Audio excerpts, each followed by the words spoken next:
Donc Magali Suzanne, directeur de recherche au CNRS. Je travaille au Centre de biologie intégrative de Toulouse. Donc, au cours de ma carrière universitaire en biologie, j'ai pu découvrir l'intérêt des organismes modèles et notamment de la drosophile sur laquelle j'ai ensuite continué toute ma carrière scientifique.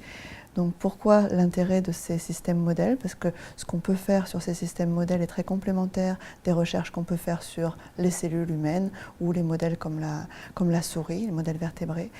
Et la drosophile a l'intérêt d'avoir 77% d'homologie avec les gènes humains, d'être un modèle où il y a des outils génétiques extrêmement développés et où il y a notamment eu des recherches clés qui ont été faites. Il y a un certain nombre de prix Nobel qui travaillaient sur la drosophile, la découverte des chromosomes et de l'hérédité portée par les chromosomes par Morgan, le dommage à l'ADN suite à l'irradiation par Muller, etc., etc.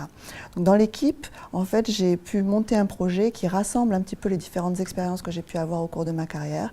Et je m'intéresse maintenant au suicide cellulaire avec des techniques d'imagerie, donc on suit la dynamique des cellules en train de se suicider et on s'intéresse particulièrement à l'influence que ces cellules peuvent avoir sur leur environnement. Maintenant, le projet de recherche qu'on propose de développer, en fait, c'est une combinaison de 3 différentes expertises. Donc l'expertise de mon laboratoire avec la génétique de la drosophile, l'imagerie, le suicide cellulaire.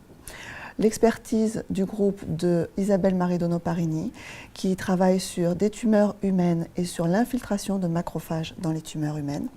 Et finalement, un 3e groupe qui est mené par Thomas Manja sur la plateforme d'imagerie du CBI en collaboration avec l'Institut Fresnel et qui est en train de développer une nouvelle technique d'imagerie qui permettra d'aller de plus en plus vers l'infiniment petit, donc une technique d'imagerie de super résolution qui a l'originalité de pouvoir avoir un gain en résolution, non seulement en superficie de nos échantillons, mais vraiment en profondeur de nos échantillons, et ça d'une façon dynamique.